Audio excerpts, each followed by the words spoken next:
Very good morning to all of you. On behalf of Auditing and Assurance Standard Board of Institute of Chartered Accountants of India, I welcome you all in today's 98th CP program organized by AASB of ICI this year.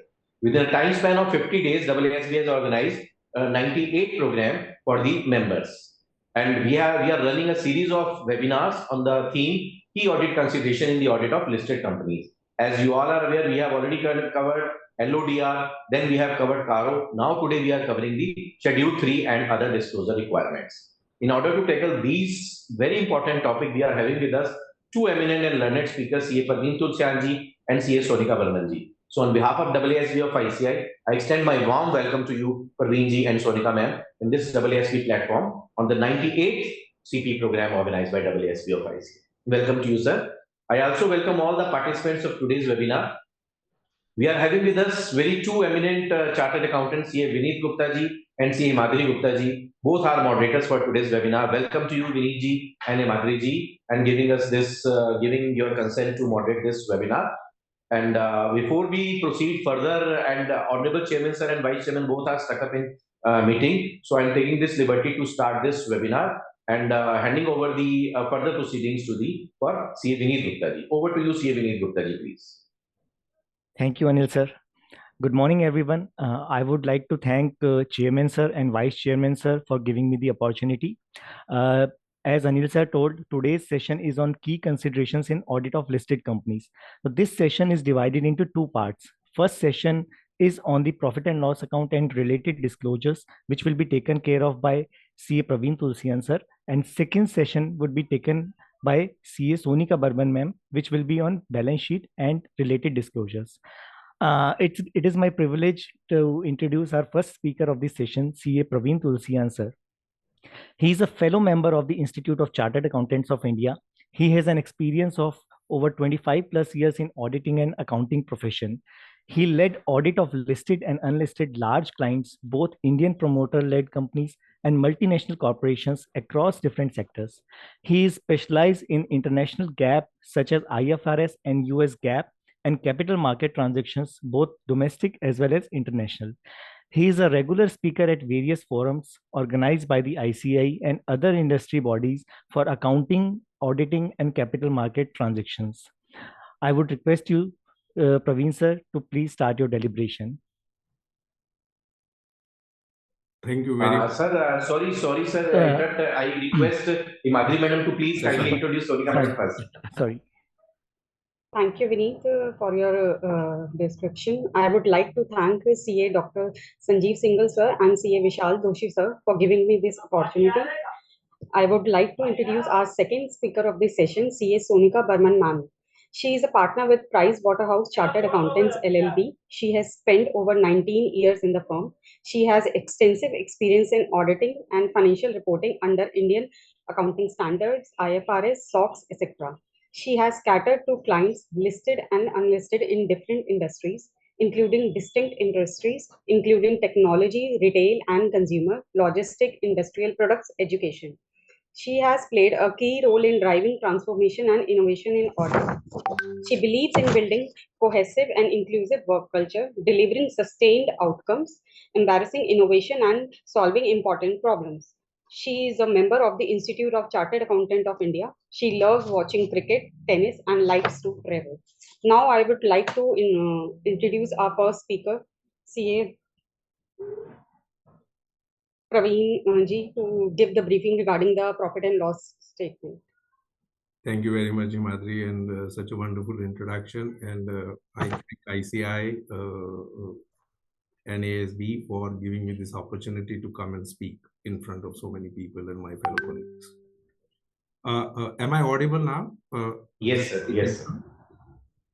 Okay, just give me 30 seconds. I'll put my screen on share screen, please. Okay.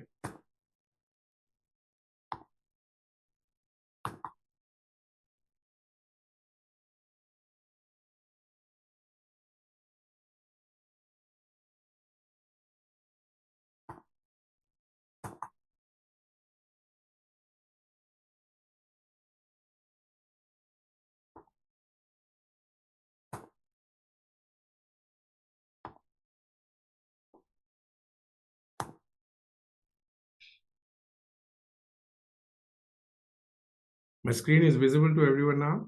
Yes, sir. Okay. As it was highlighted in the introduction, that today's session is on key consideration in audit of listed company. And I think this is the third series as part of this particular program, where we will be covering Schedule 3 and other disclosure requirements, which may be applicable to listed companies. While I will be taking profit and loss account, but Sonika ji will be taking balance sheet and other related disclosures.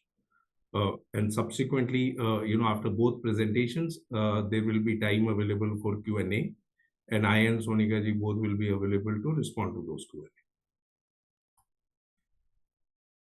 If I have to start and think about where all the disclosure requirements are listed, let us assume for any listed company, you will find disclosure and presentation requirements coming from four technical literature. One, Indian accounting standards. So all of us know that, okay, for listed companies, Ind AS is applicable, and the requirement comes from relevant accounting standard.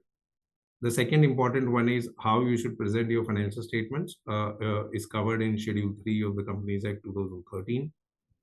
The third one, which is related to financial results, that comes from SEBI listing obligation and disclosure requirement, which is nothing but LODR.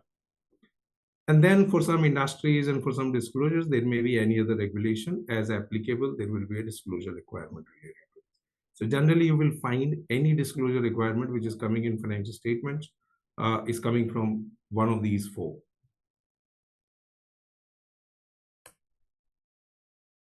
Let us talk about SEBI LODR. From SEBI LODR perspective, as all of us may know, that for any listed company, whether debt or equity, both needs to present on quarterly basis unaudited financial results, which has to be submitted to stock exchange in a prescribed format. Now, I will differentiate over here between two, one for equity listed and the second one is debt listed.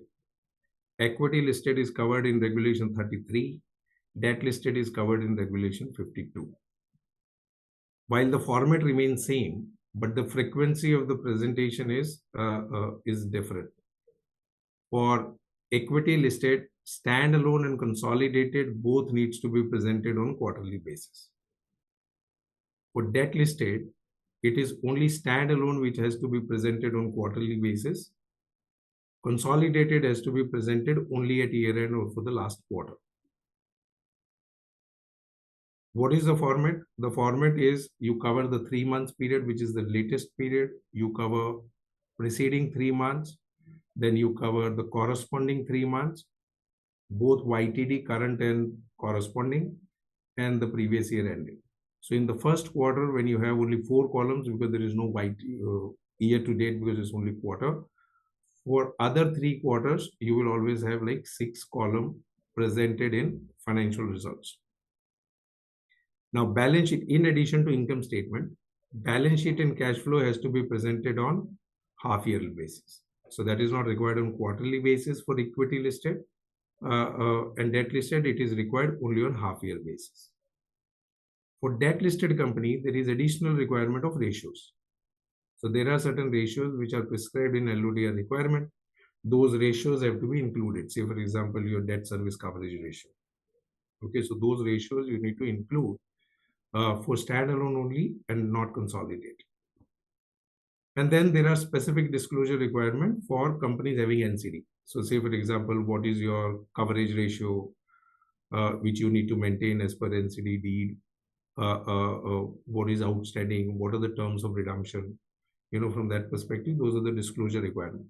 But I thought I cover this first before we get into the financial statements, because this is what the requirement for listed company which come on quarterly basis.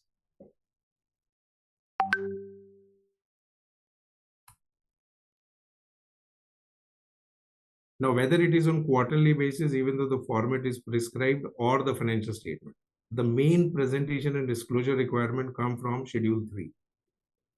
Schedule 3 of Companies Act has prescribed certain guidelines Institute of Chartered Accountant of India has issued a guidance note specifically covering and explaining some of the concept which is required by Schedule 3, that how we should follow. Now, I will cover some of the general guideline and then we will get into P&L specific, in next 45 minutes. If you look at it, Schedule 3 is part of Companies Act, and sometime it may so happen that, okay, Schedule 3 requirements may vary from the requirement of accounting standard. अब accounting standard में एक requirement है और Schedule 3 में दूसरी requirement है, तो आप क्या करो, right? So in that case, it is stated that, okay, if there is any other act related requirement or accounting standard, that will prevail over Schedule 3 from that perspective, and the alignment has to be done. One of such example is cash. If you see, we need to show cash and cash equivalent, right? While cash and cash equivalent definition in accounting standard is very, very stringent to say that anything which is liquid for less than 3 months is generally considered as cash and cash equivalent. So any FD for more than 3 months is not considered as cash and cash. So to align the requirement, you would see that, okay, the heading is changed from cash and cash equivalent to cash and bank balances. And within that, then you can have two categories. One is cash and cash equivalent. The second one is cash and bank balance, which are not qualifying as cash and cash equivalent. So similarly, you may have other differences as well. But if there are any differences, then now there is a specific requirement format given in Schedule 3. Now we need to follow that format, okay, from that perspective. If there is any additional information required to be given, or if you want to give, that can be added in the notes to accounts. We will cover some of that information as well, but there may be some additional information as well. So these are only minimal disclosure which you need to make as per Schedule 3. Now, one of the things which you may see is what is the rounding off. Let us assume a decimal, right? Sometime you will see that, okay, companies presenting in absolute INR, sometime they may present in 100, thousands, lakhs, millions, or crores. So the Schedule 3 has prescribed that, okay, if your turnover is less than 100 crore, you can go up to millions. So you can go to 100,000, lakhs, or millions. You can't go to crores. If your turnover is more than 100 crore, then you can go up to crore. So you have to do, you can't do it in hundreds and thousands, and you can go up to crores. But if your turnover is less than 100 crore, then you cannot go beyond millions.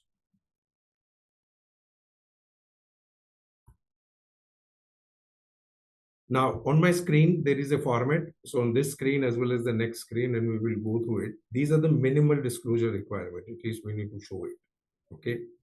One is revenue from operations to start with on the face of P&L. Other income is the second disclosure.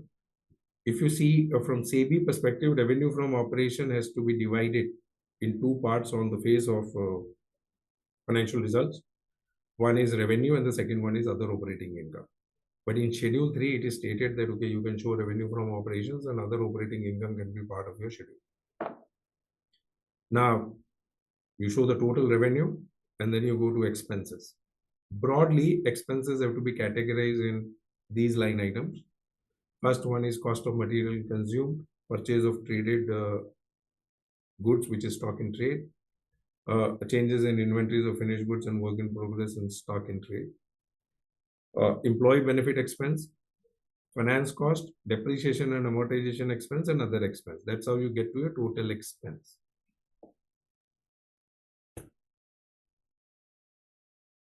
Then we get profit, because the income minus expense is your profit before exceptional and extraordinary item. Then you can add exceptional item and then extraordinary.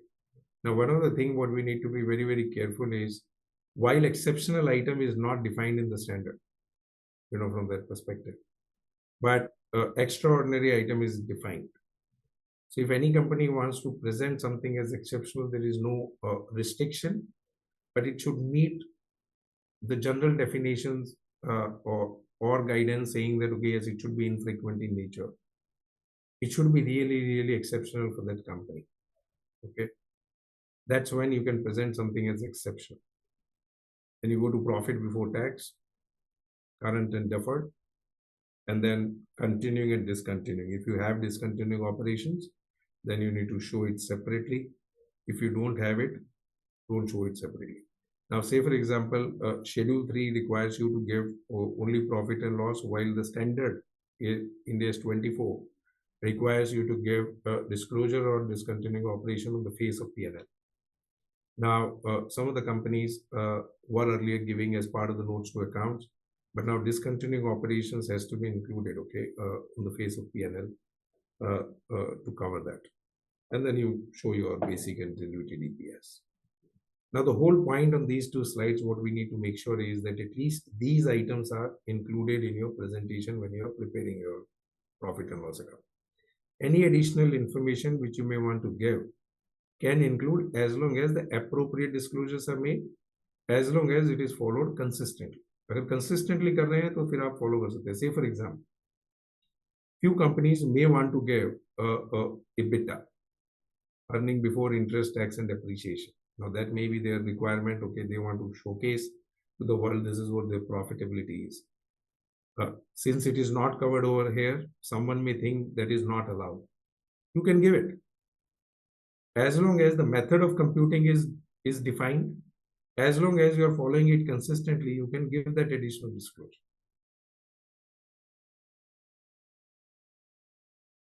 Now we will cover some of the aspects in detail. So as far as revenue is concerned, we saw one line item that, okay, yes, revenue from operations have to be disclosed. Now, one important aspect is, if you are not a finance company, let us assume you are a trading, service or manufacturing company, you need to disclose sale of products separately, sale of services separately, and other operating revenue separately. And then you come to total revenue from operations on that basis. Now, this is mandatory. At least you need to break down for these three. Now, there may be additional disclosure requirement under 115 Ind AS that, okay, what you need to present as part of the standard requirement. But as far as the Schedule 3 is concerned, you at least need to present these three line items as part of your notes to accounts. If you are a finance company, then what is my main income? My main income is interest, and there could be other financial services as well that need to be disclosed separately. Now, sale of products, sale of services, other operating revenue, like say for example, 115 requires you to present the gross revenue and the rebate separately. Okay. So if you have billed, invoiced value is 100 and you have given a discount of 4 by credit note later, in that case, under 115, you need to disclose that sale of product is 100 is the invoiced value and 4 is the presentation. So that's additional. That is in addition to what is prescribed in Schedule 3. So as far as revenue is concerned, you need to present these line items. In addition to this, the broad categories of revenue, if you are doing a product or services, let us assume you have 3 product lines which you want to present as separately. The standard says that, okay, you need to, Schedule 3 requires you to present broad categories of revenue, okay? You may say that, okay, I have only one product and then you give a line, that's fine. But if you have 2 or 3 broad categories, then you should present a breakup of those into this. Now that is broadly a substitute for quantitative disclosure, what we used to have, but there is no requirement to present quantitative disclosure as such. It's only the value which is required. So it is not expected that you will present the quantitative disclosure as well for the revenue from operations. Now, one of the debate which comes on item is other operating income. What is other operating revenue and how it is different from other income? There is no definition as such, but the guidance note has covered a broad principle. And the broad principle is if anything is related to your business and the principal activity, that should be part of your other operating revenue. Say, for example, you may have your export benefits. Now, technically, that may go as part of your other income, But some companies, because they say export benefit is so significant, or any kind of a government grant like for fertilizers and others, right? Oil companies, the government grant is part of the pricing mechanism, and lots of companies they say that okay, we will consider this as other operating income. Now those are the situations where you can put something as other operating income. Scrap sales, lots of people they say that okay, that is relating to my business, especially in steel, forging, and other industry.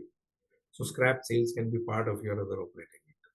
So other operating revenue is based on facts and circumstances. It is really to be evaluated whether the activity which is generating that income is part and parcel of your main operating revenue, whether that is part and parcel of your main activity. If that is, then it will be part of other operating income. Otherwise, it will go into other income. Now, other income we all know, like say for example, interest income. Unless you're a finance company, you have parked your additional fund on temporary basis, or if you have a surplus, you have parked it as your investment. So that should be other income.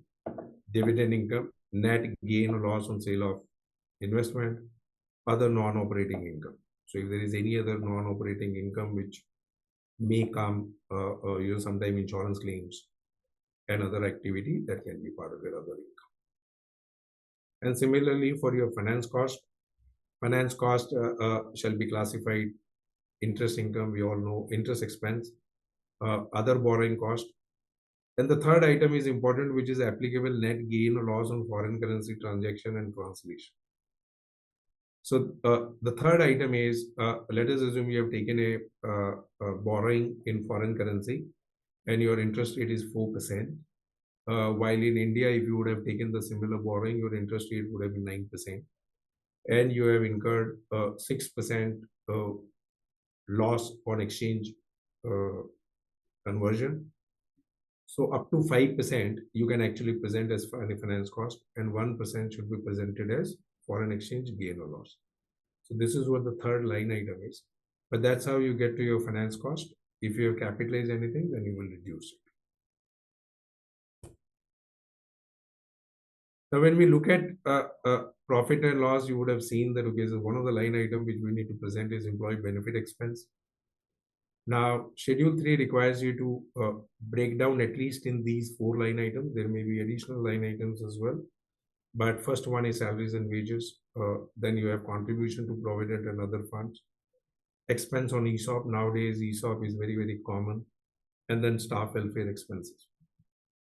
Now, one of the point which guidance note has clearly debated is if you have a contract labor, right? In that case, whether it should be part of your salaries and wages or whether it should be outside the scope of salaries and wages, and it should be presented as other expense.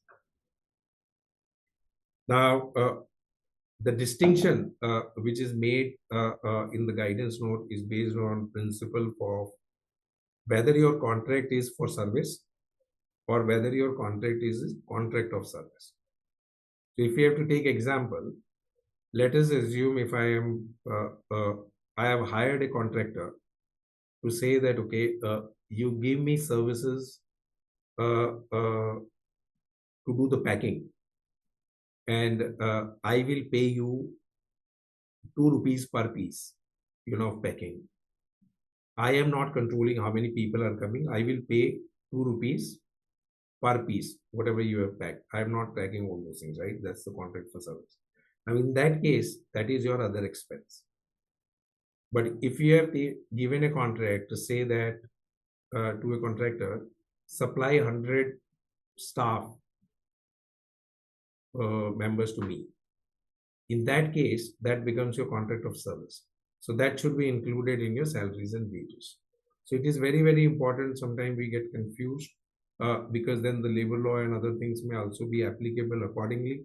So salaries and wages presentation should be driven by what are the terms of contract, and not only the terms of contract in the form, but also what is the substance of the contract.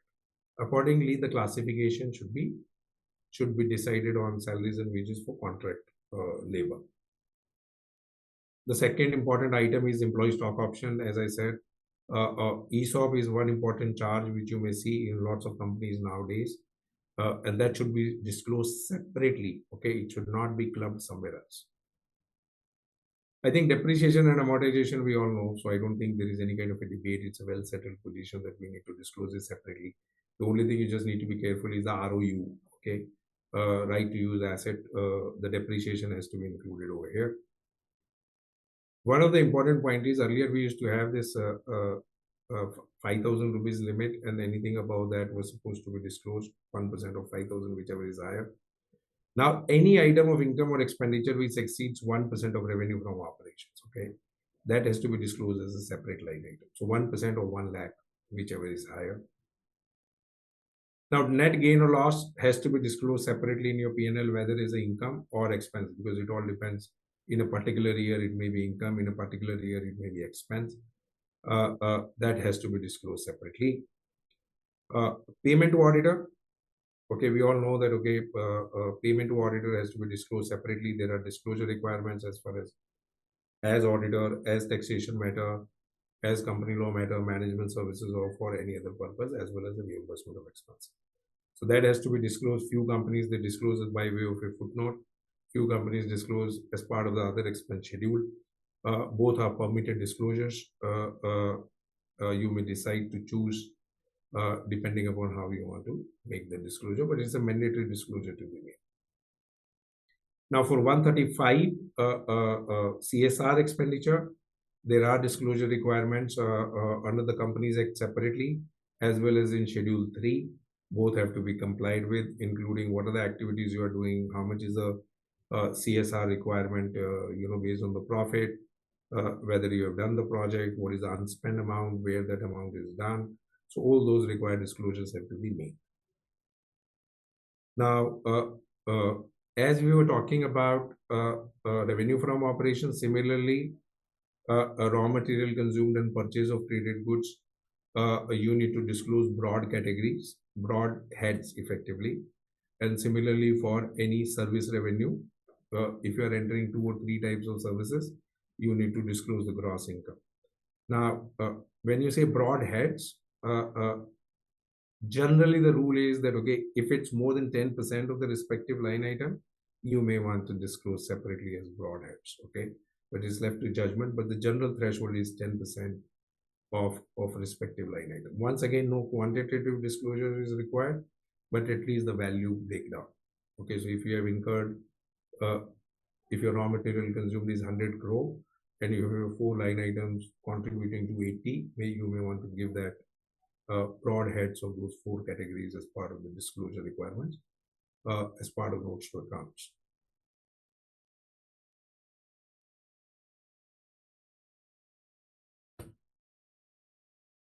I think as far as other expenses is concerned, these are the line items which you have to disclose mandatory. One is consumption of stores and spare parts, power and fuel, rent, insurance, rates and taxes, excluding taxes on income, definitely, repairs and maintenance, building, machinery, others, and miscellaneous expenses. But if there is any line item which is more than 1% of your total revenue within your other expenses, or 1 lakh, whichever is higher, that will also be covered over here. If you want any other line item to be added, you are free to add that, from that perspective, which can be added as a disclosure.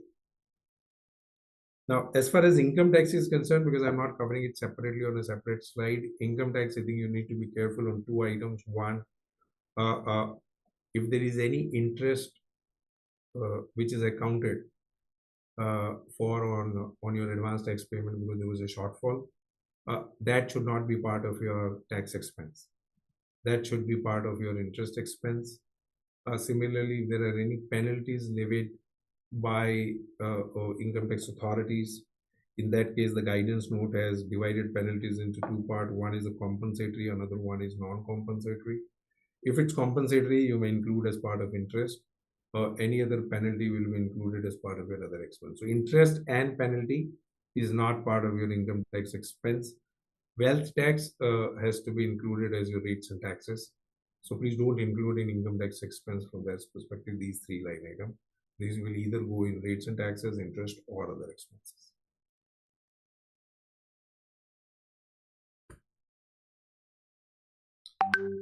I think similar to standalone. So while the Schedule 3, when you look at the format in the general guidelines, they say that these are applicable to standalone, and then there is a separate section and general instruction for consolidated financial statements. Now, every listed company has to present their consolidated financial statements as well, and the general guidelines are as follows. Okay, consolidated financial statement should be prepared in the same format as you're preparing your separate standalone financial statements. Broadly, the format should be pretty much similar. Okay. There are additional disclosure requirements when you prepare consolidated financial statements. The first one is, say, for example, your minority interest. So minority interest or non-controlling interest, if that is there, then the profit and loss share has to be presented as allocation in your P&L statement. So after you derive your profit after tax, then you say profit attributable to equity shareholder, profit attributable to minority or non-controlling shareholders. The balance sheet, I think we will be covering separately, but again, there is a separate disclosure requirement for balance sheet as well. Now, in addition to what we present in standalone, there is also one additional requirement for subsidiaries and joint ventures and associates. So if you have subsidiaries and you're preparing your consolidated financial statement, for each of the subsidiaries, okay, whether it's Indian and foreign that break out, you need to present at least consolidated net asset.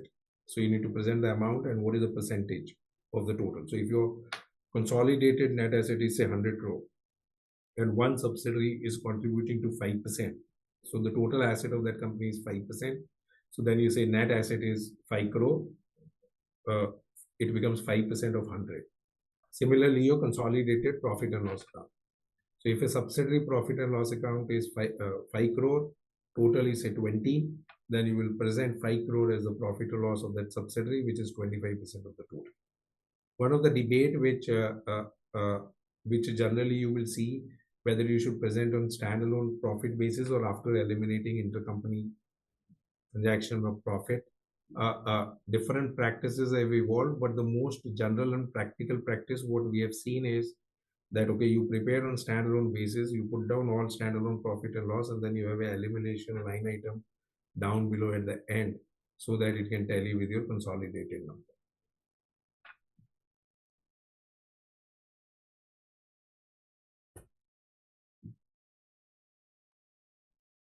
So all subsidiaries, associate, joint venture has to be included, and then it has to be added to your disclosure in this particular format.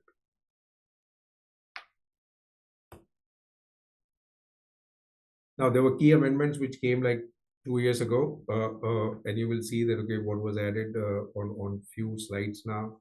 So the one requirement is on ratios.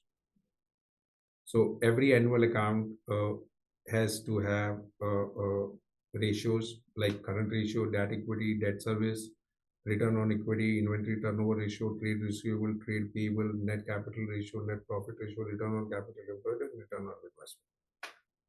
Now, two things which becomes very, very important is how you compute it. So I think the guidance note has the relevant guidance, but still there is a disclosure requirement that you should show the computation method as well, like what is the formula you are using for this particular thing. The second important aspect is you need to present it for comparative as well. And if there is a change which is in excess of 25%, okay, as compared to last comparative, in that case, you need to put an explanation as well. So one is the disclosure requirement for your ratios. Second is the method, how you have computed it, what is the numerator, what is the denominator. And the third one is, if it is more than 25% variance, you need to disclose the reason for that. Okay, why it has improved or decreased. Similarly, for CSR, there was some additional requirement which came in. Gross amount required. What is the gross amount? What is the amount you have spent? What is the amount you have spent on construction, non-construction activity? What is the amount which is unspent? So those are the disclosure requirements you have to make in your financial statements.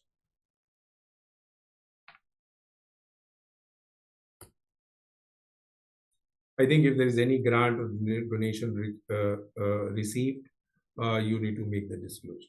I think under AS20 as well, we were making it, but now it has to be done specifically for Section 8 companies that, okay, you need to disclose grant or donation received.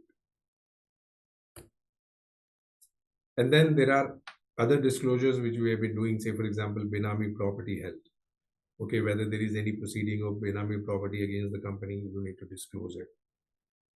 Cryptocurrency or virtual currency, if there is any transaction trade in that particular currency, that has to be disclosed. If there is any stock of companies and whether there is any transaction with that stock of company, that has to be disclosed. Any undisclosed income which came in income tax proceeding and has been now declared, that has to be disclosed. Compliance with approved scheme of amalgamation, that has to be disclosed. Registration of charges with registrar, that has to be disclosed. So there are these disclosures which you will see now in every financial statement. If there is any transaction which are covered in any one of these, but even if it is not covered, then the negative assertion that, okay, you don't have any such transaction has to be given. So I think broadly these were the points, but I just wanted to cover a couple of more points which I thought is important to be discussed. One is sometime shortage or losses on inventory. There is a debate whether we should include in consumption or whether we should include in other expenses. The guidance note has specifically covered that any shortage or excess or losses on consumption which is routine in nature, okay, should be included in consumption. But anything which is unusual, infrequent, that should be included in your other expense. The second important debate which generally happens is on government grant, whether that should be part of your other income or other operating income. I think the judgment is required. As I said, sometime it becomes a part of your pricing formula, like fertilizer and oil subsidy and other stuff. Over there, it may require you to be included as part of your other operating income. Generally, in standard, it is stated as other income. So you have to take a view based on your facts and circumstances. The last point which I thought I may cover is effectively your SEBI financial results, especially on EPS. You need to make specific mention whether it is annualized, not annualized, against each column. Because if you don't put it, then it will give the false impression that, okay, because the columns are for quarter YTD as well as yearly. And over and above this, the last point is if there are any disclosure requirements in standard, say for example, if you have done any business combination, okay, if you have done any transaction which is a restructuring, if you have done any transaction relating to financial instruments, and the standard requires that disclosure, okay, now that has to be disclosed as part of your financial statements. So the disclosure requirement is not only fully covered by Schedule 3, but the disclosure requirements primarily it comes from accounting standard. Schedule 3 has given the minimum disclosure requirement to bring consistency in the format. But the disclosure requirements will generally come from accounting standards. So there are various requirements, like for EPS, if there is a anti-dilutive instrument, that anti-dilutive instrument disclosure is required. Okay. If there is a convertible financial instrument, that financial instrument disclosure is required. If you have done any discontinuance, certain disclosures are covered by Schedule 3, but you need to make the disclosure. Retirement benefits, if there is any VRS, if there is any gratuity and other disclosures are covered in defined benefit plan. So please be mindful that, okay, it's not the comprehensive checklist is Schedule 3. It's actually accounting standard plus Schedule 3 plus SEBI. And any other regulation, that's how you will be, it will be covered. So I think that's all what I thought. I'll be covering it. Sonika will be covering a related party and segment as well as part of the balance sheet disclosure. So I head over to Himadri. Yes, sir. Thank you, Praveen sir, for giving such a brief session regarding the profit and loss statement. Now, I would request Sonika ma'am to give the briefing regarding the balance sheet, Schedule 3 and other disclosure requirements. Sonika ma'am, hand over to you. Yeah. Maybe Praveen, if you can stop sharing your screen. Do it. Just, yeah. So good morning, everyone, and I would like to thank AASB and ICAI for giving me this opportunity. And Praveen ji has already covered, has set the context, and he has covered income statement and the related disclosures. And what I will do in the next 45 to 50 minutes is that I will cover mainly balance sheet and also cover things like related party segment, etc. And the structure will be that I will touch upon a few elements of balance sheet and will cover that what is the expectation as per Schedule 3, what are the recommendations or observations from our regulators, like for example NAFRA or FRRB, which does the review of the financial statements, and some other key considerations as well, which we should consider while we are disclosing in the financial statements. So the first one, which I will like to start with, is property, plant, and equipment. So Schedule 3 outlines some specific requirements, like the first one is on reconciliation of PP&E.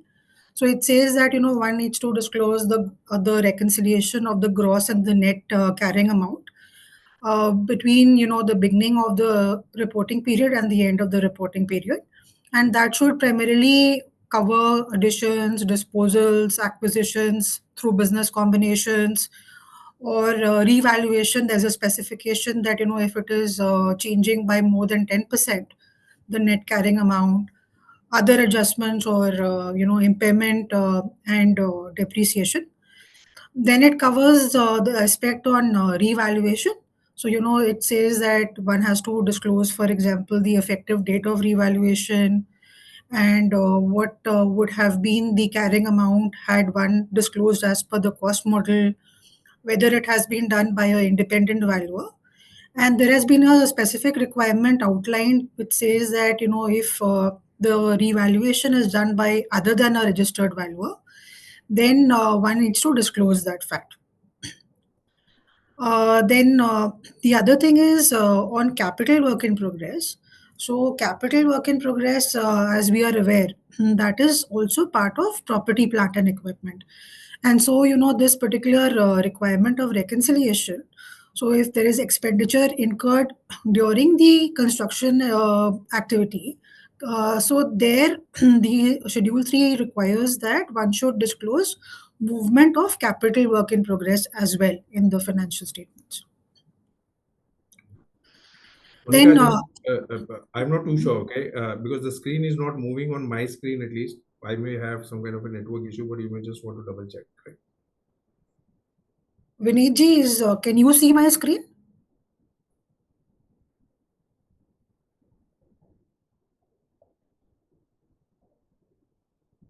Okay, let me again share them. 1 second.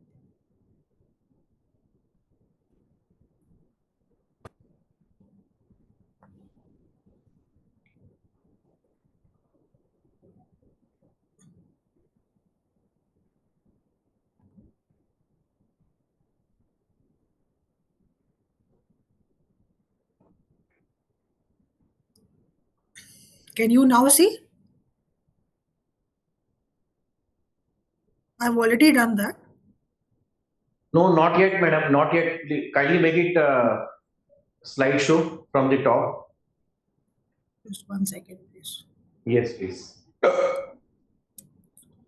I'm already in slideshow mode. Is it now moving? No, no, no, no. Next to the animation, na slideshow. 1 second.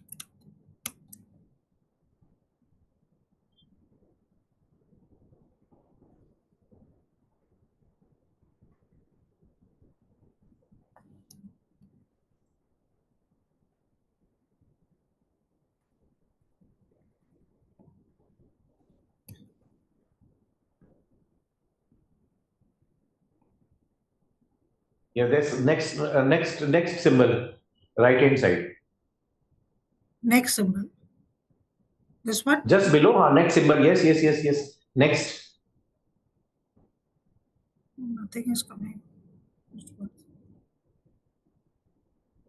Yeah, one second.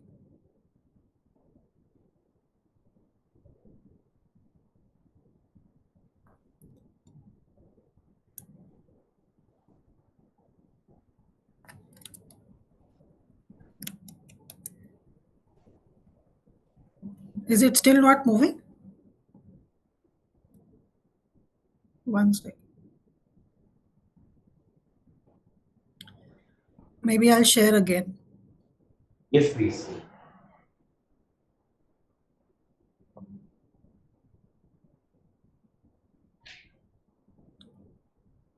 Yeah.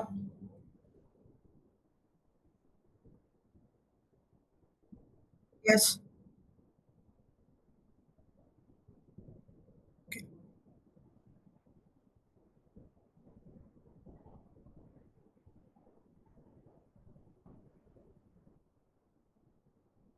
Yeah, I'm just doing that.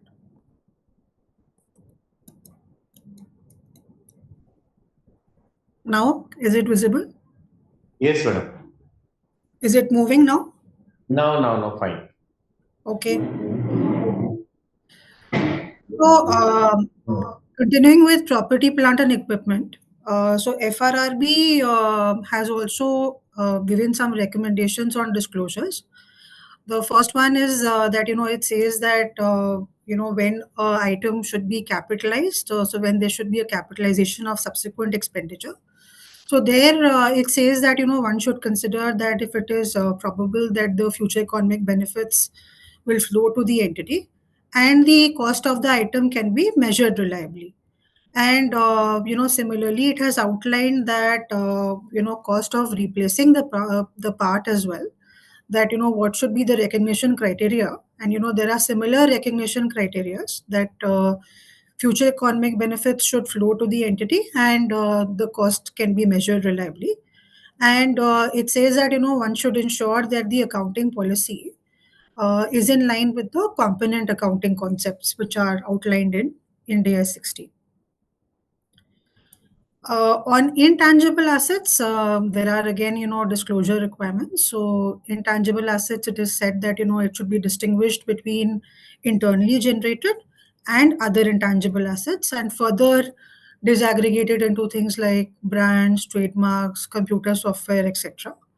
Similar to property, plant, and equipment, it says that there should be a reconciliation of intangible assets. So between the gross and the net carrying amounts, between the beginning and the end of the reporting period, and the reconciliation should include, for example, the additions, any disposals, asset classified as held for sale, revaluations, and things like amortization, impairment, etc. Those should be disclosed in the reconciliation.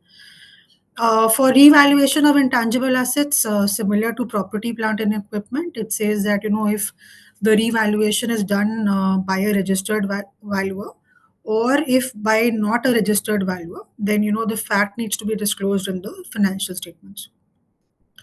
For goodwill, Schedule 3 says that, it has to be disclosed as part of other intangible assets and not under the note on property, plant, and equipment. So, one needs to be careful while making the disclosure of goodwill on the face of the balance sheet.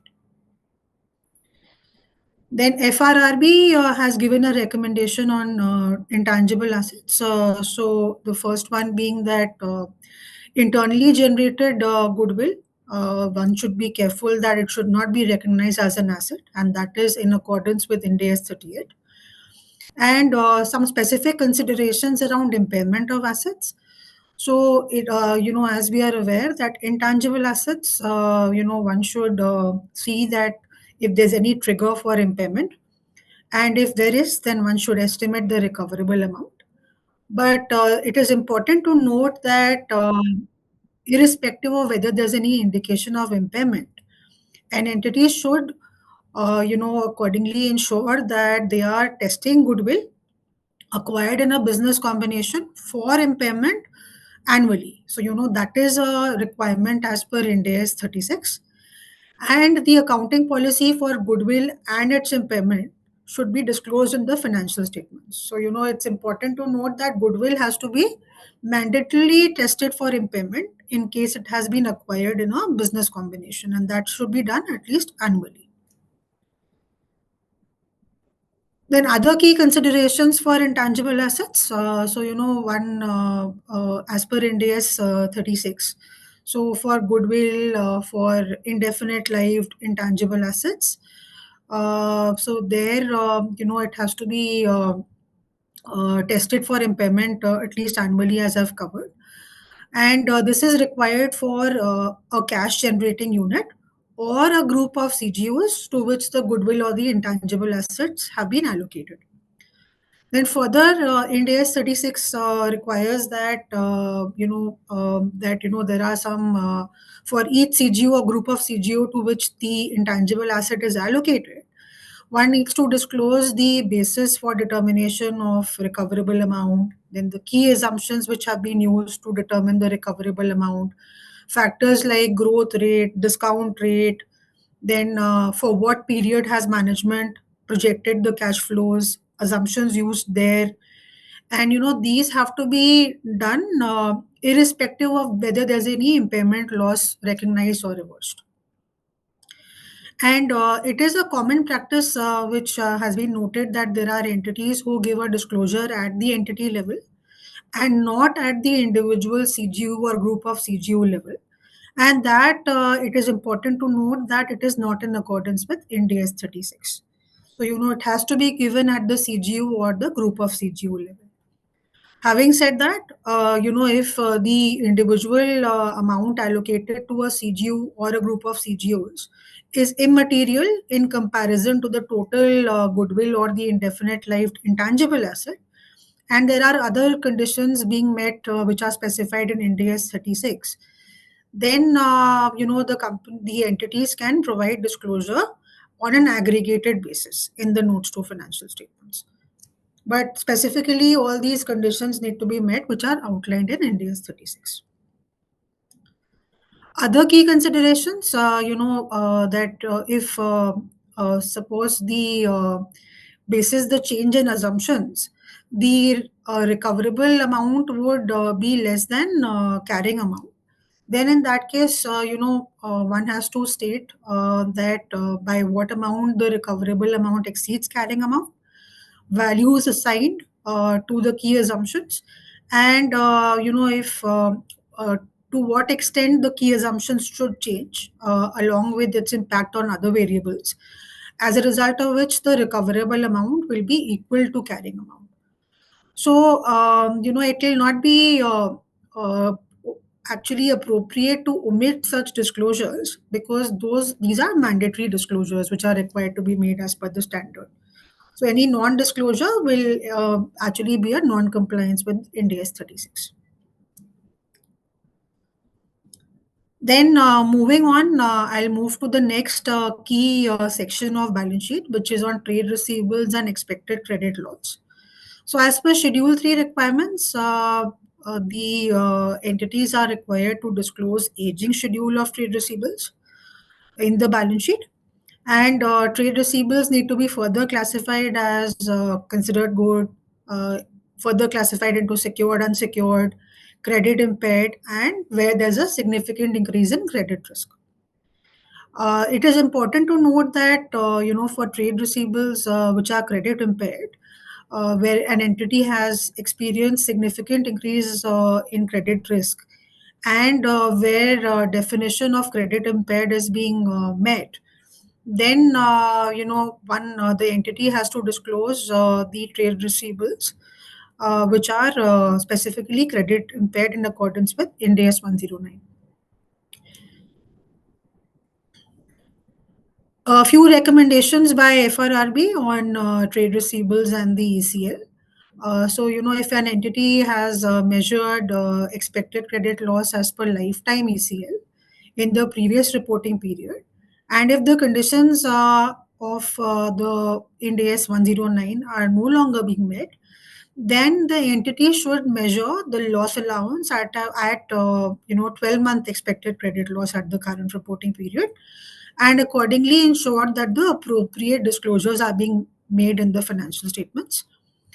For movement of ECL, Praveen ji has covered in the income statement, but one needs to ensure that the movement is appropriately disclosed. And in accordance with the general instructions of preparation of balance sheet, one needs to ensure that expected credit loss, the total allowance, is being disclosed as a separate line item, which is a deduction from the gross carrying amount of trade receipt. NAFRA, in its reports basis reviews done, they have issued, some observations around the disclosures being made by entities on expected credit loss. Some of those include, NAFRA has noted that, the entities need to create loss allowance on contract assets and unbilled revenue as well. So NAFRA has observed that entities, considered that contract assets and unbilled revenue are, maybe over a passage of time, they will convert into trade receivables. And accordingly, entities are not considering loss allowance on these. However, NAFRA is of the view that, loss allowance should be recognized by the entity in respect of things like other financial assets as well. For example, it says that even bank balances cannot be viewed as being free from the risk of default. And NAFRA has also gone ahead and noted that many entities in their accounting policy are erroneously stating that trade receivables are being initially recognized as at fair value. So it is imperative to note that, as per Ind AS 109, that is not appropriate. So Ind AS 109, for example, says that trade receivables should be measured at initial recognition at their transaction price, and which do not contain a significant financing component. Further, NAFRA has noted that the entities should disclose in the financial statements the fact that how have they assessed the entity's credit risk exposure, and to give disclosures which enable one to understand the significant credit risk concentrations of the entity. And NAFRA has said that, for elements like trade receivables, contract assets, lease receivables, where the company is following simplified approach for determining ECL, then one can actually disclose the provision matrix and all of the requirements of the standard Ind AS 107 can be given by way of that provision matrix. So NAFRA has also given some illustrative disclosures, has guided to some illustrative disclosures as to how can one can make that. Other key considerations, like for example, one common thing is retention money receivable. So, like for example, in case there's long-term construction contracts, so those are subjected to conditions which are beyond passage of time. Like for example, there are some milestones to be met or some performance matrices. And so, in such situations, it is important to note that those should be not classified as trade receivables. So, because trade receivables are such that, the entity should be entitled to consideration, which is unconditional and only basis passage of time. But here, it is other than passage of time. Now, moving on to other financial assets. So, on other financial assets, some key elements like security deposit. There were changes 2 years back, which said that if security deposits are meeting the definition of a financial asset, then those should be disclosed under other current or non-current financial asset, and not as part of loans, which were previously being disclosed.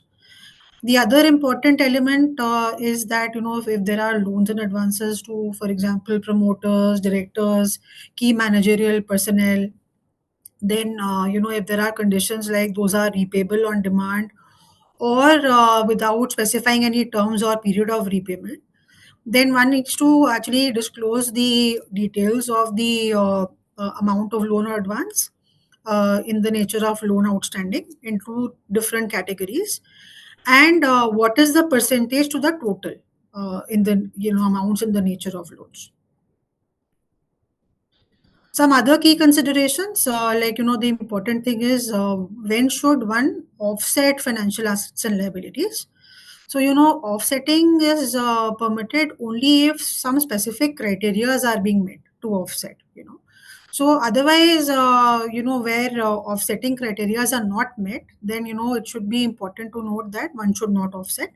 For example, if there are trade receivables and payables, which might be subject to netting arrangements, basis some terms and conditions being met, then only the requirement of offset is met, and accordingly the disclosure is made on a offsetted basis. Otherwise, it has to be gross.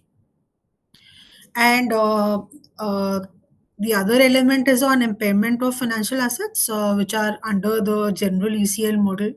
For example, intercompany loans. So there, if there is a significant increase in credit risk, then the entity has to disclose the definition of default, and this has to be done irrespective of whether the fact that the significant increase in credit risk is not during the year. So it is commonly noted that entities are not making such disclosures, but it is important to note that this is a important disclosure and mandatory required as per Ind AS 107. The other element which I wanted to cover is taxation. So again, some common considerations, and errors being made is offsetting of current tax assets and liabilities. So here the offsetting has to be done basis, same assessment year and not cumulatively, unless, for example, it is for a overseas subsidiary where, there is permissible conditions for offsetting across different years. The other important element under taxation is MAT credit. So, as per Ind AS, deferred tax assets are unused tax credits. So, MAT credit is in the form of unused tax credits, and those are carried forward for a specified period. Accordingly, MAT credit entitlement should be grouped under deferred tax asset, and one should disclose that how much of deferred tax asset includes the MAT credit along with the amount. Some other key considerations. So here, Praveenji briefly mentioned about income tax. So here one should disclose the income tax reconciliation between the tax expense and the once somebody applies the statutory tax rate to the accounting profit. And tax reconciliations should actually not include temporary timing differences, because a common error is when somebody includes such as reconciling items. And on the presentation part, we've already covered in the slide, so I will not repeat that again. So this was on basically assets and including income tax assets. Now I will cover some elements of balance sheet. So one key change in terms of share capital was made when it was required that entities should disclose the shareholding of promoters. So one has to disclose the number of shares, the percentage that has changed during the year.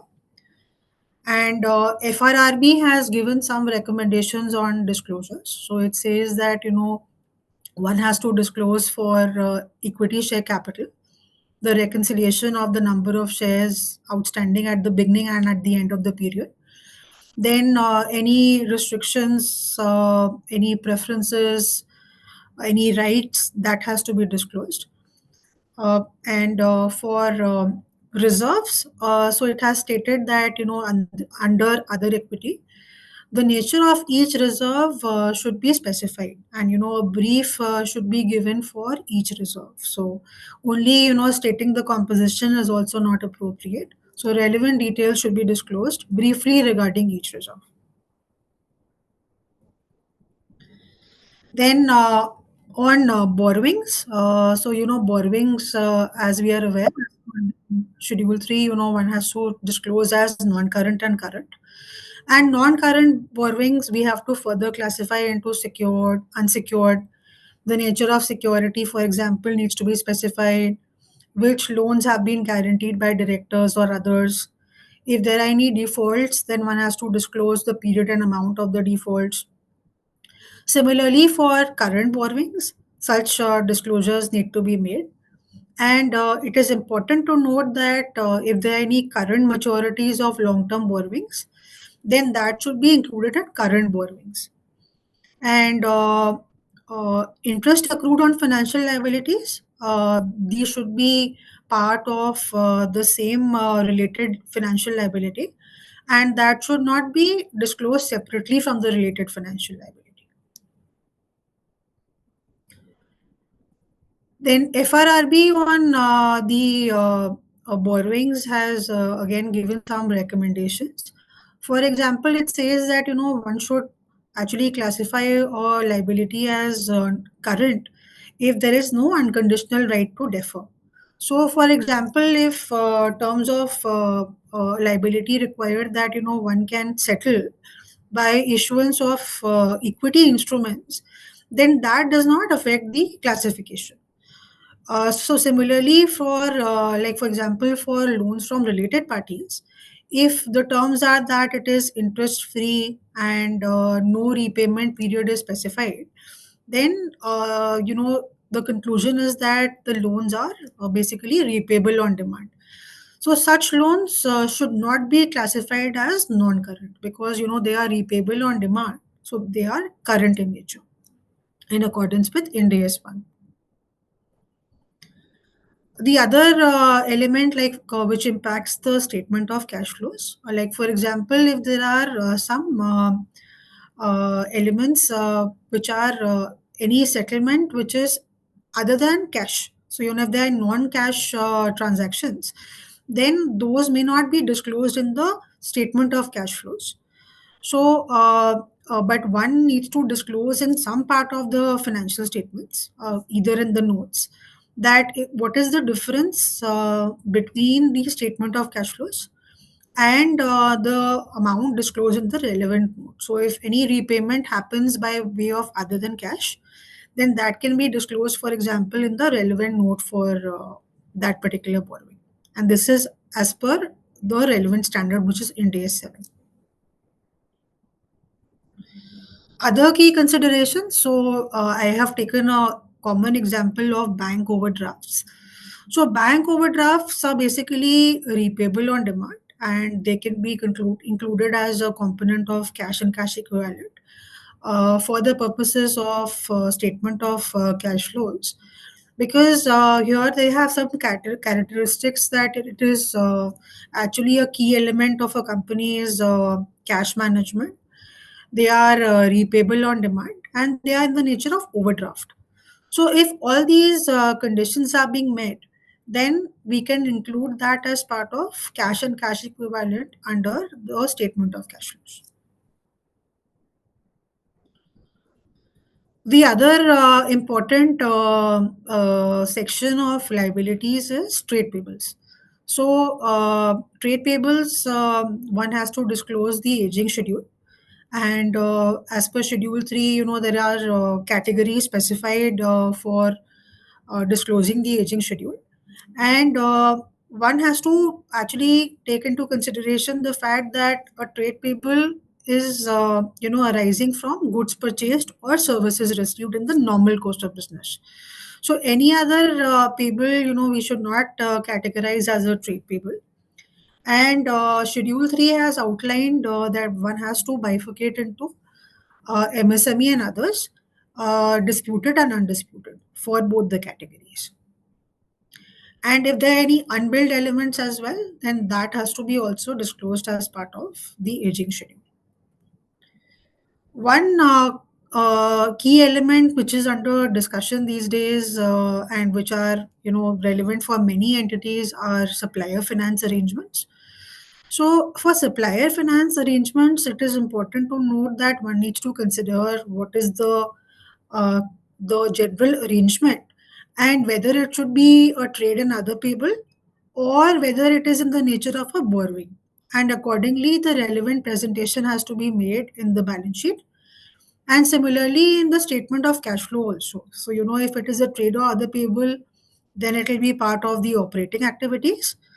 And if it is not a trade and other payable and basically has the color of a borrowing, then it has to be under financing activities. So one needs to read the agreement, the entire arrangement, and then accordingly conclude that what is the appropriate presentation on both the balance sheet and the statement of cash flows. And the relevant disclosures should be given in the financial statements.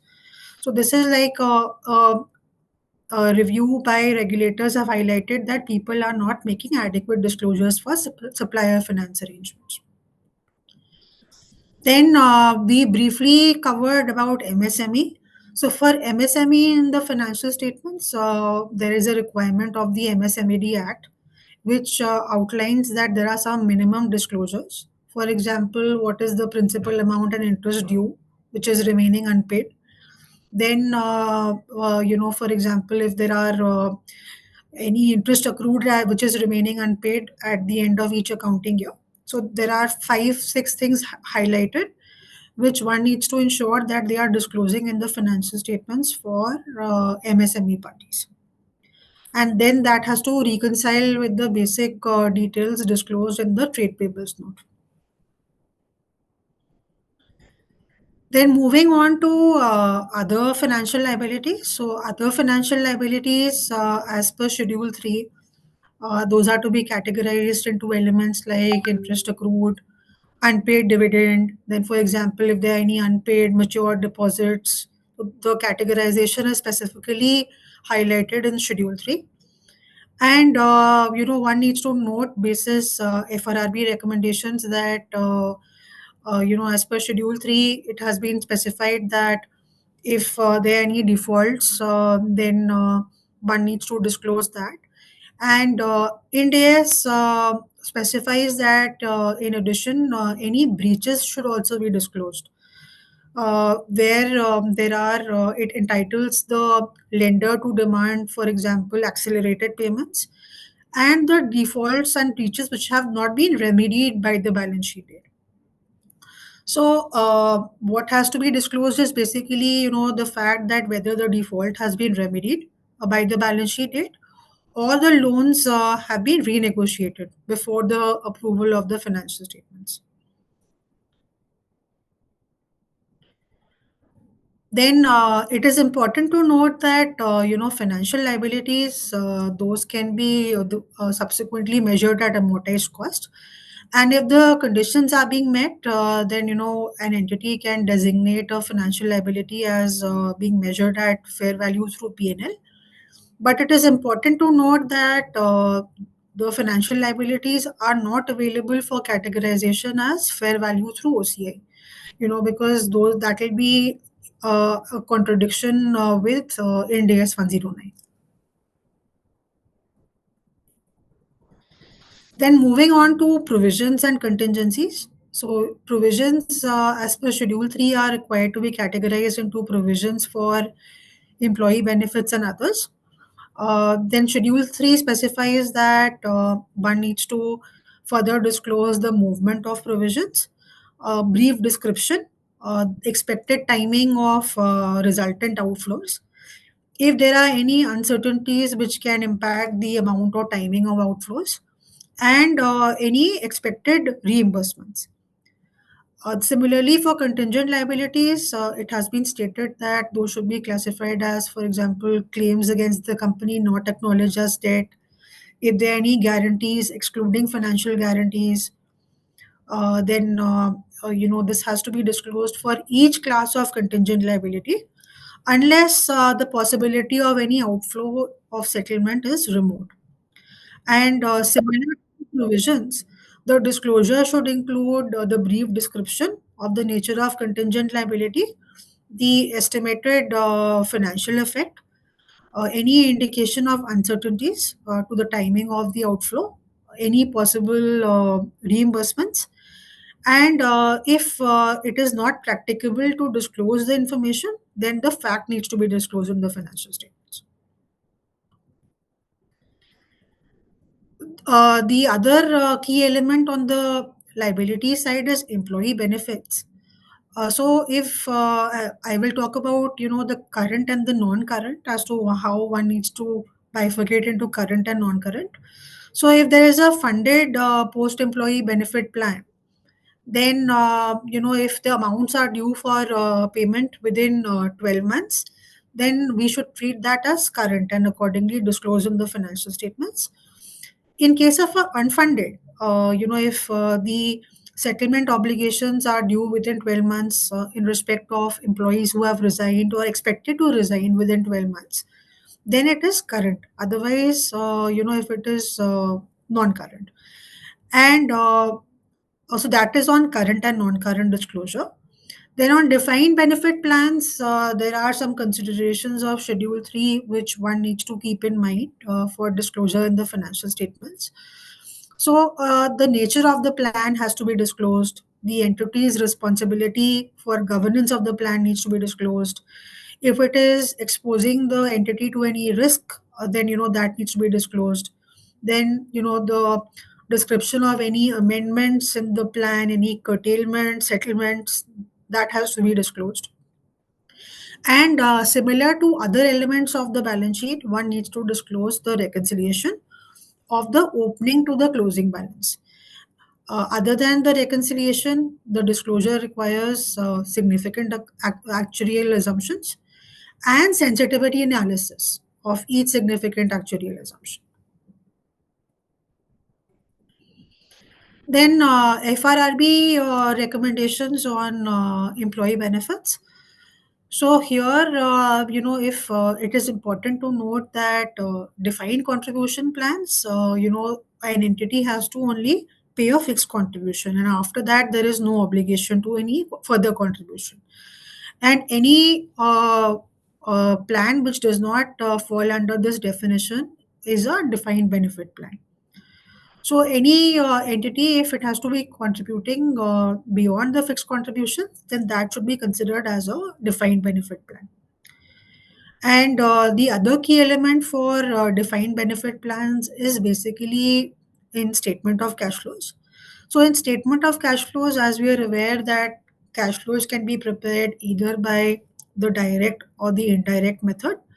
So one starts with in the indirect method, one needs to start with the profit or loss before tax. And accordingly, if there's any remeasurement of defined benefit plan, then one should not be actually adjusting that to the profit before tax while calculating the cash flow, because that is part of OCI.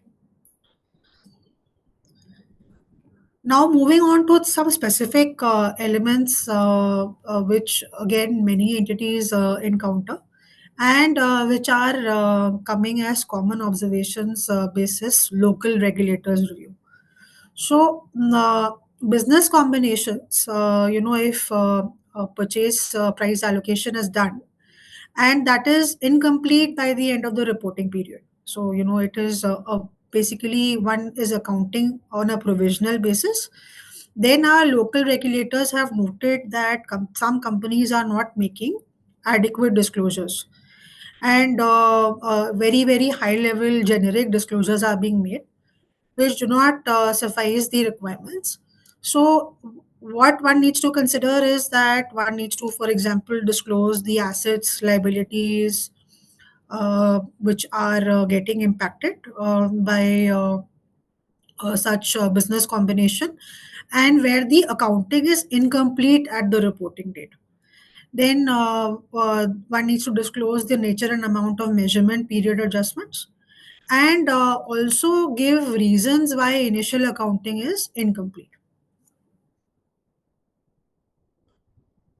Similarly, in business combinations, the other key aspect is, for example, if there are any contingent considerations. So, for example, I'll take an example that there is a selling shareholder who, is staying in the entity as, for example, a manager or a key employee. So, if there are any additional considerations being paid, which are linked to revenue or profit targets, then one needs to consider that whether those are actually impacting goodwill, or those should be recognized in the profit or loss, and accordingly the disclosures should be made in the financial statements.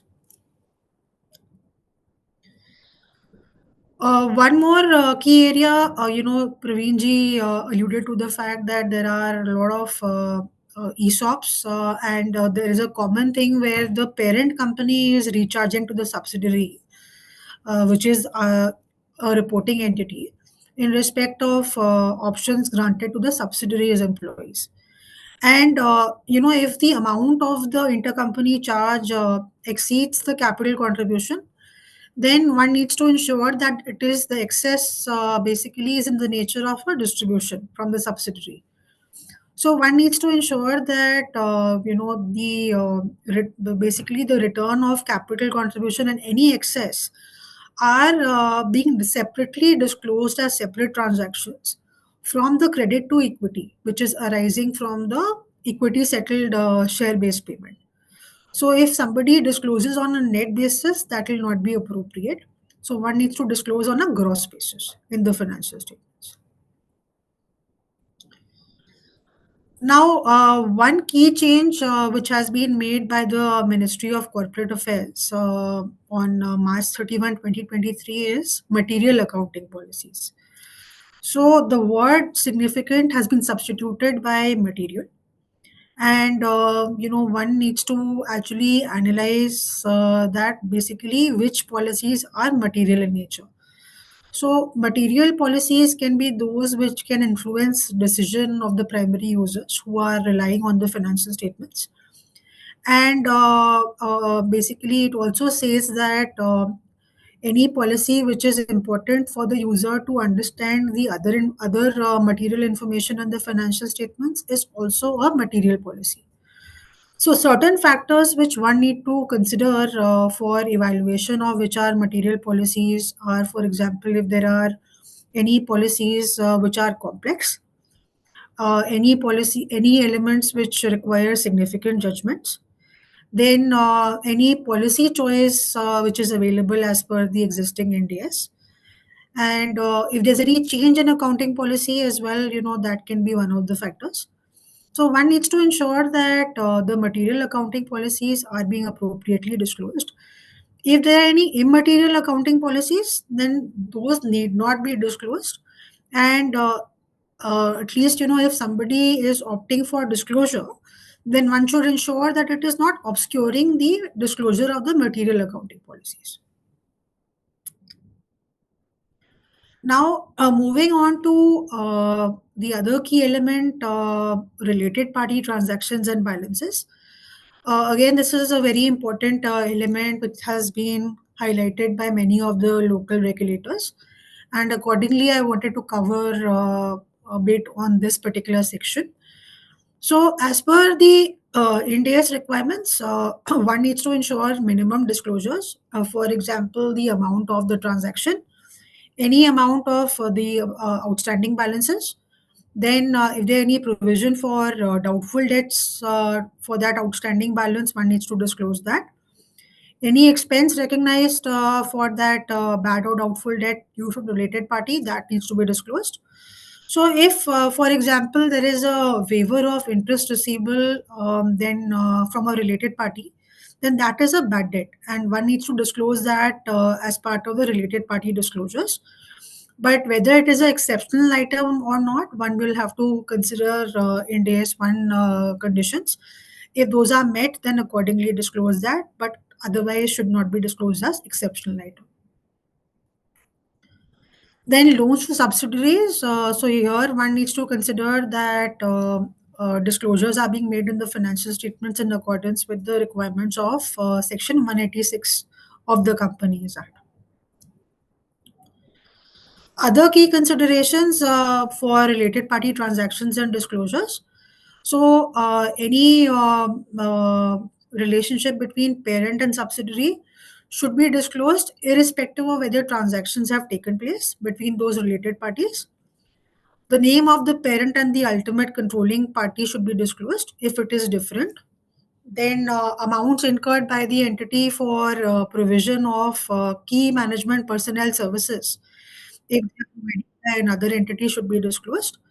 Then, if there is aggregation of similar items, then one needs to disclose so that the users can understand the effect of the related party transactions. And one will also have to disclose that terms considered were equivalent to those that prevail in arm's length transactions if those terms can be substantiated. So these are some important considerations while one is disclosing related party transactions and balances in the financial statements. Then some specific key considerations, like if a company has non-executive directors, any people who have responsibility for management and direction, but they are not holding the title director, independent directors, then they are basically covered in the related party definition. And accordingly, sitting fees will have to be disclosed in the transactions with the related parties. And if there are any control by basically a group of people, because if ultimate controlling party can be a single entity which is controlling the entity, or people can act together and accordingly control. And thus, if that is the case, then one needs to disclose the group of people acting together to control the entity, and that disclosure should be made in the financial statements. Now, moving on to the next key element, which is segment reporting. So, segment reporting, as per Ind AS 108, and this has been highlighted by me as a recommendation on disclosures. So, one needs to actually disclose the revenue from external customers into products, revenue from products and service, or group of similar products and services, unless it is not practicable to disclose that information and that is not available, or maybe the cost of preparing that information is very high, and this particular information has to be disclosed even if a company has a single segment. This is a common thing which people think that if there is a single segment, then people should not be disclosing this, but FRRB has also highlighted in its recommendations that one should consider this for single segments also. Other key considerations, one will have to highlight that what are the factors which are used in identifying an entity's reportable segments. So that should be disclosed. The types of products and services from each reportable segment which generate revenue should be disclosed. Any aggregation criteria similar to related parties, there's an aggregation criteria specified in Ind AS 108. So if the management is making judgments for aggregation criteria, then one should disclose that also. Then reconciliation of any balance sheet items which are disclosed as part of segment information with the relevant disclosure in the relevant balance sheet note should be made. Then if the chief operating decision maker are actually regularly receiving some information of profit or loss, assets, liabilities, then that should be disclosed. And all material reconciling items should be disclosed in the financial statements. Now moving on to single or multiple segments. So here, if the standard says that if there is revenue which is earned from a customer which is more than 10% of the entity's revenue, then the standard specifically requires that the total amount from such customers should be disclosed, and also these particular segment from which that revenue is arising should be reported in the financial statements. But here the standard does not require that the identity of the customer and the relevant revenue from each customer should be disclosed. So accordingly, one should ensure that the relevant disclosures are being made in the financial statements, and entities under common control should be considered as a single customer for the purposes of this disclosure. Another important element in segment reporting is basically if there's any change in the segments, then and one suppose for example somebody has opted for not restating corresponding amounts, then the requirement is that one should disclose the segment disclosure as per both old and new segment, so that the reader of the financial statements can actually understand that what is the impact of change in the segments. Another key element which has come out from our local regulator NAFRA review is any regrouping or reclassification of comparative amounts. So one needs to consider that if a regrouping or a reclassification is taking place, then is it an error as defined in NDS 8, and or it is any normal reclassification because of changes in presentation, classification of items as per NDS 1. And one should, if it is as per NDS 1, then one should reclassify comparative amounts as well, unless it is impracticable to do that.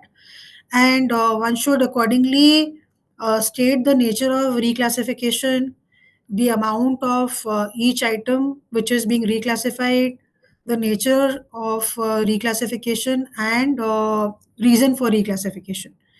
So, NAFRA in its observations has noted that people are not making adequate disclosures in the financial statements, which is as a result of regroupings or reclassification of comparative amounts.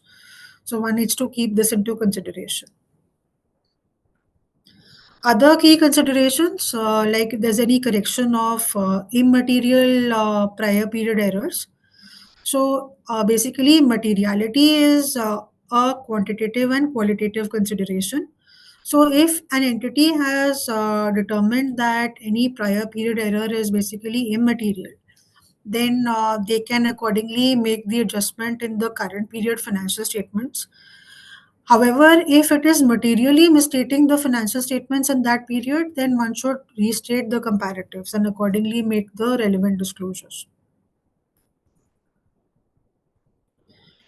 And the last thing which I wanted to cover is besides what Praveenji covered on SEBI LODR, specific to the fact that in a case of a holding company, separate financial statements, the following amounts need to be disclosed at the year end and the maximum amount outstanding during the year. This is specifically related to balance sheet. So any loans and advances in the nature of loans to subsidiaries by both name and amount. Similarly, loans and advances in the nature of loans to associates, again by name and amount. Loans and advances, for example, to firms and companies in which directors are interested. And if there are any investments by the loanee in the shares of the parent company and subsidiary, then accordingly one needs to disclose that also. And similarly, in the separate financial statements of the subsidiary, same disclosures as applicable to the holding company should be made. So I thought that maybe these are some specific elements of balance sheet which we should cover in our discussion, which are coming out of Schedule 3, Ind AS, reviews by our local regulators. This is not an exhaustive list. These are only key items which have come out from various reviews. And accordingly, one needs to keep these into consideration while disclosing in the financial statements. So thank you. Maybe I will stop sharing. Thank you, Vineetji. Madhuri, if you can now take up the questions and answers.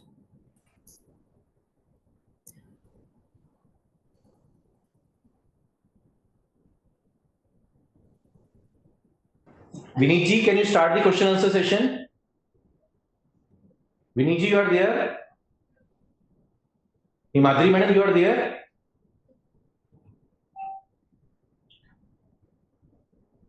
Himadri madam, Vinit ji, you are not there? Sir, my first question is, let me take the questions. Sir, in case some function like payroll, finance or accounting is outsourced, where it's to be disclosed? If you are, so if I understood question correctly, that okay, if you have outsourced a payroll function, right? I am assuming this is only for processing of payroll. Okay. Yes, sir. Yes, sir. So, So where it is to be disclosed, sir? So the processing of payroll is a professional services which someone is rendering, and processing of payroll as a professional services should be part of your other expense. Yes, sir. Vinit ji, can you start with the second question? First question I have already taken.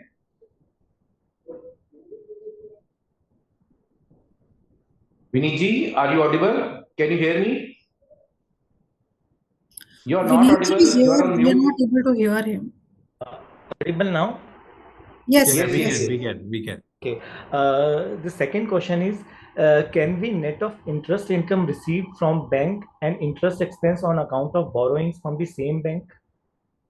So the requirement under Schedule 3 is separately for interest income and interest expense. So ideally that should be presented on gross basis. Okay.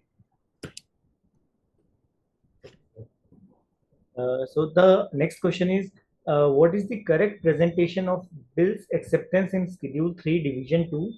Can this amount be clubbed under the trade payables and not shown separately on the face?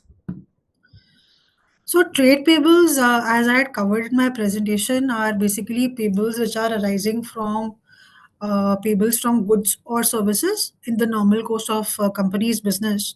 So ideally, those one should keep in mind disclosing only such items as trade payables. So that is something that one needs to consider while disclosing trade payables. So this particular item ideally should not be grouped under trade payables. Another question is, how to verify if the company has traded in crypto or virtual currency during the year? I think you have to go through the process of any transaction in cryptocurrency has to be done through an account. Now, similar to what how we audit any bank account opening and any other account, right? The same procedure has to be applied for crypto account opening and then taking the statement and everything else that okay whether they have done any transaction in cryptocurrency. And it is also important to note that if there are such transactions, then there are some disclosures outlined in the financial statements, which we have not specifically covered in our discussion today, but one can consider that for disclosures. Yeah. Okay. Okay. The next question is, how to verify company have any proceeding regarding Benami property under Benami Transaction Prohibition Act? See, I think a very difficult one. Everyone is struggling, and I think the guidance note in institute guidance is there just to support that. Okay, how best we can do it. But I think it's mainly driven by inquiry, okay, and then looking at transactions through the JE testing and anything else. And then looking at the tone at the top, control environment and other aspects, and finally the letter of representation from that perspective. Sonika, you want to add anything? But I think that's the only way you can do it. Yeah, absolutely. Agreed. Because it's like unrecorded, right? So how will Yeah. you test something which is unrecorded? Right. Okay, sir. Next question is, which date should be considered to satisfy the charges against the closed borrowings? Whether it should be the last date of EMI or any other date?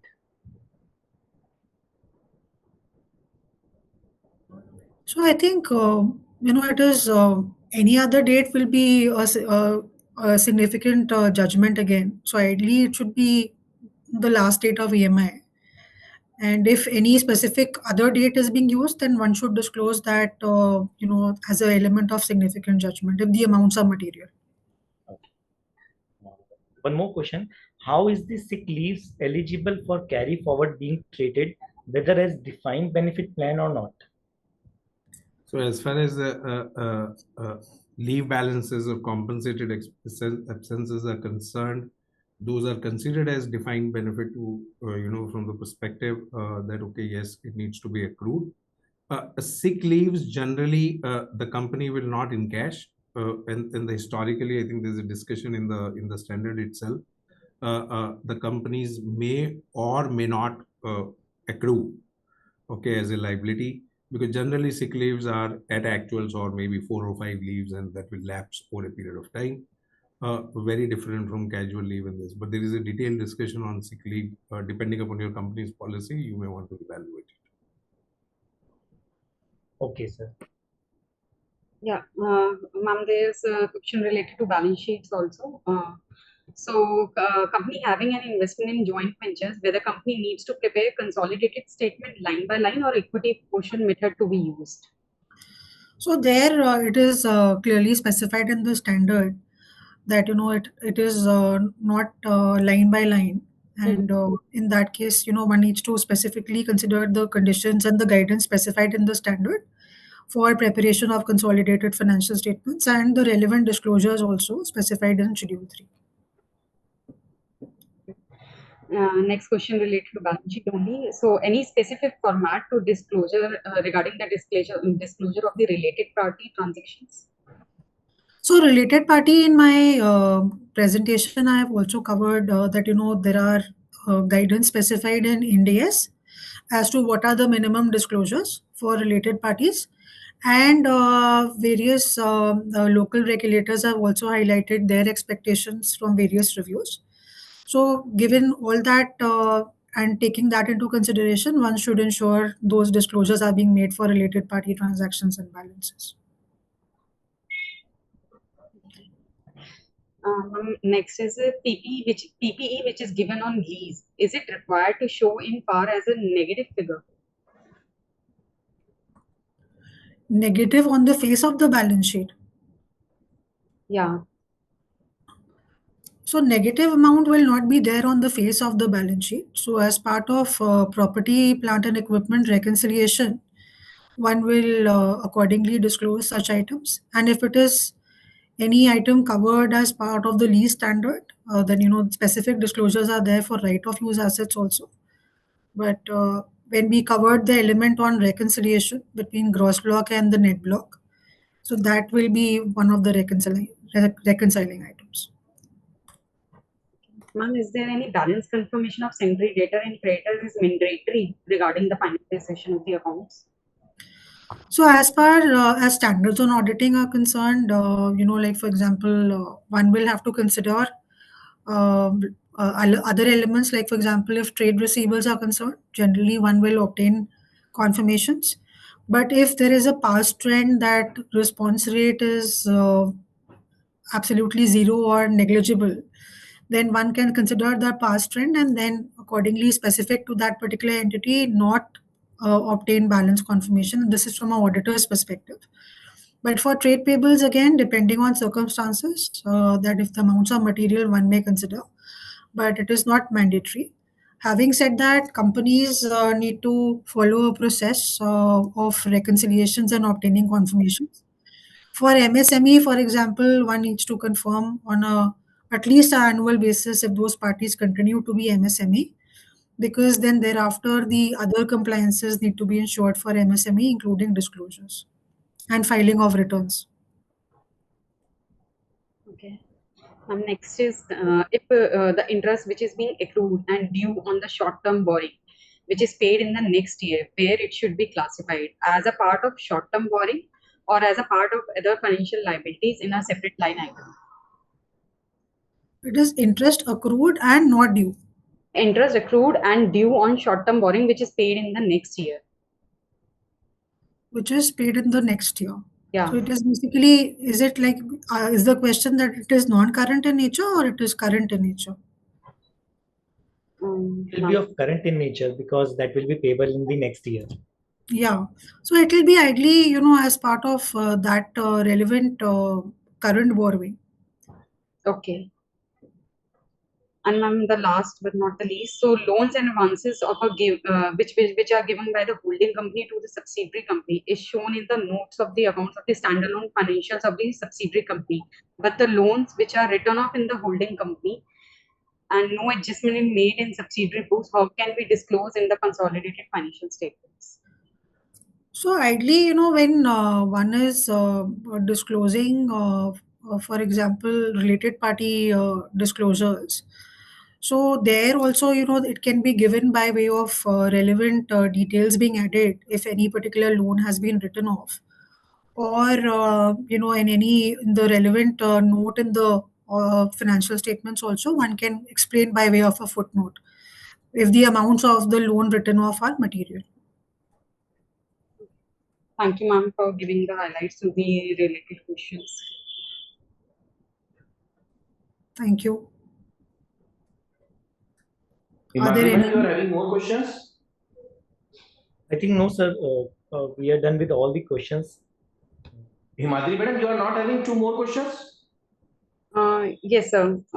Now I have received just. So the second last question is that interest accrued on short-term loan but not debited by bank shall be the part of short-term borrowing classification?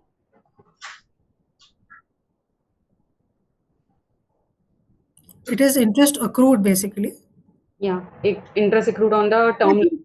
It is basically the similar answer, Himadri, which there was a similar question. So this is like basically interest accrued.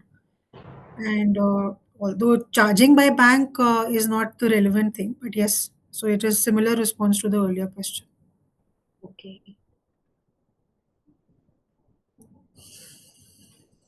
Any other question, madam?